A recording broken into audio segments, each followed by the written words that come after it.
எசாயா 32 அதிகாரம். இதோ, ஓர் அரசர் நேர்மையுடன் அரசாள்வார், தலைவர்களும் நீதியோடு ஆட்சி செய்வர்.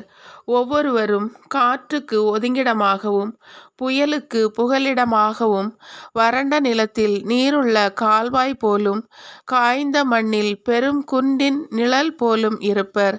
அப்பொழுது பார்வை உடையவரின் கண்கள் மறைக்கப்பட்டிரா, கேள்வியுடையவரின் செவிகள் அடைக்கப்பட்டிரா. பதறும் நெஞ்சங்கள் அறிவை உணர்ந்து கொள்ளும். திக்குவாயரின் வாய் தயக்கமின்றி தெளிவுடன் பேசும். மூடர் இனி சான்றோர் என அழைக்கப்படார், கயவர் இனி பெரியோர் என கருதப்படார்.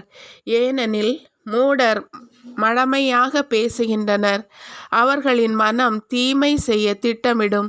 அவர்களின் சிந்தை இறைப்பற்றின்றி தீச்செயல் செய்வதையே நாடும். அவர்கள் ஆண்டவரை பற்றி நன்றாகவே பேசுவர், பசித்தோரின் பசி போக்கமாட்டார், தாகமுற்றோருக்கு நீர்த்தர மறுப்பர். கயவரின் நயவஞ்சகச் செயல்கள் தீமையானவை. வறியோர் வழக்கில் நீதி இருப்பினும் வஞ்சக வார்த்தைகளால் ஏழைகளை அழிக்கும் தீங்கானவற்றை அவர்கள் திட்டமிடுகின்றனர். சான்றோர் உயர்வானவற்றை சிந்திக்கின்றனர், அவர்கள் சான்றாண்மையில் நிலைத்து நிற்பர். பகட்டாக வாழும் பெண்களே, எழுந்து என் குரலுக்கு செவி கொடுங்கள்.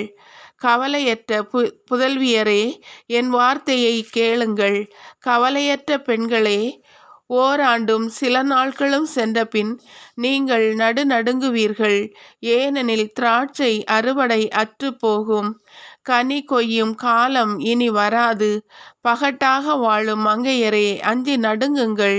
கவலையற்ற மகளிரே, நடுநடுங்குங்கள். உடைகளை உரிந்து களைந்து இடையில் சாக்கு உடையை கட்டிக்கொள்ளுங்கள். செழுமையான வயல்களை குறித்தும் வளமான திராட்சை தோட்டத்தை முன்னிட்டும் மாரடித்து ஓலமிட்டு அழுங்கள். முட்களும் முட்புதர்களும் ஓங்கி வளர்ந்தன. என் மக்களின் நிலத்திற்காகவும் களிப்புமிகு நகரில் உள்ள மகிழ்ச்சி நிறை இல்லங்கள் அனைத்திற்காகவும் அழுங்கள். அரண்மனை பாழடையுமாறு விடப்படும், ஆரவாரமிக்க நகர் வெறுமையாகும். குன்றும் காவல் மாடமும் என்றுமுள்ள குகைகளாகும். அங்கு காட்டுக் கழுதைகள் களிப்படையும், மந்தைகள் மேயும். மீண்டும் உன்னதத்திலிருந்து ஆவி நம்மேல் பொழியப்படும். பாலை நிலம் செழிப்பான தோட்டமாகும், செழுமையான தோட்டம் அடர்ந்த காடாக தோன்றும்.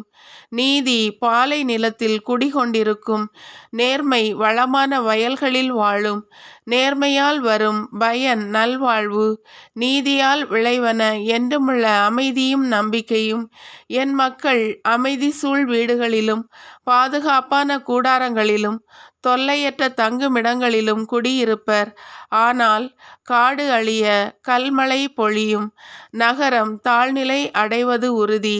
நீர்வளமிக்க இடங்களில் எல்லாம் பயிர் செய்து தாராளமாக மேயுமாறு மாட்டையும் கழுதையையும் அவிழ்த்துவிடும் நீங்கள் நற்பேறு பெற்றவர்கள்.